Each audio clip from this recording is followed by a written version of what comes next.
Here's Sunil Narain, picked up by Mahmudullah.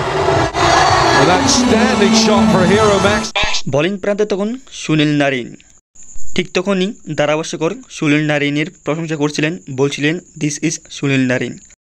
কিন্তু batting প্রান্তে যেই সাইলেন্ট কিলার মাহমুদুল রিয়াদ রয়েছেন, ধারাভাষ্যকর মনে হয় ভুলে গিয়েছিলেন। ঠিক তখনই অসাধারণ একটি ছক্কা মেরে বসে মাহমুদুল রিয়াদ, আর মুহূর্তে সেটি একবারই স্টেডিয়ামের বাইরে গিয়ে পড়ে এবং ধারাভাষ্যকর বলে মাহমুদুল্লাহর ইজ কামিং।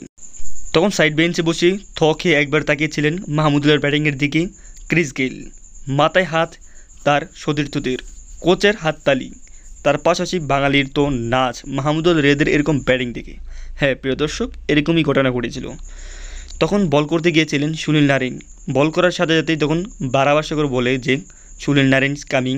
ঠিক তখনই অসাধারণ একটি ছয় মেরে বসে সাইলেন্ট কিলার মাহমুদুল রিয়াদ, যে ছয়টি ডাইরেক্ট গিয়ে একবারে উপর দিয়ে বাতির পাশ দিয়ে গিয়ে একবারে ডাইরেক্ট স্টেডিয়ামের পাশে গিয়ে পড়ে যেখানে দর্শকগুলো বসেছিল। আর ঠিক তখনই ধারাভাষ্যকর বলে ওঠে মাহমুদুল রিয়াদ ইজ কামিং। আর মাহমুদুল রিয়াদ ছয় মারার পর যখন ক্যামেরা ক্রিস গেলের দিকে তাকায়, তখন স্বাভাবিকভাবে ছিলেন ক্রিস গেল। একটু পর তখন দেখেন মাহমুদুল রিয়াদ অসাধারণ একটি বড় ছয় মেরেছে সুনীল নারিনের বলে। তখন ঠিক হা করে তাকিয়ে থাকে মাহমুদুল রিয়াদের দিকে ক্রিস গেল। এরপর মাহমুদুল রিয়াদের দলের একজনের মাথায় হাত মাহমুদুলের এরকম ছয় থেকে। এরপর হাততালি কোচের মাহমুদুল রিয়াদের জন্য, আর মাহমুদুল রিয়াদের এরকম ব্যাটিং দেখে বাঙালির নাচ উচ্ছ্বাস। তো প্রিয় দর্শক, মাহমুদুল রিয়াদ এটা হচ্ছে কি সাইলেন্ট কিলার, যেটা কিনে ধারাভাষ্যকর নিজেও জানতেন না।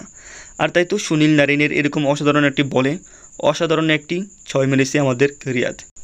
প্রিয় দর্শক, আপনারা যদি মাহমুদুল রিয়াদকে ভালোবাসেন তাহলে প্লিজ এই চ্যানেলটি সাবস্ক্রাইব করে আমার পাশে থাকুন। আমি প্রতিনিয়ত ক্রিকেটের সকল খবর এই চ্যানেলে দিয়ে থাকি। আপনারা ভালো থাকবেন, সুস্থ থাকবেন।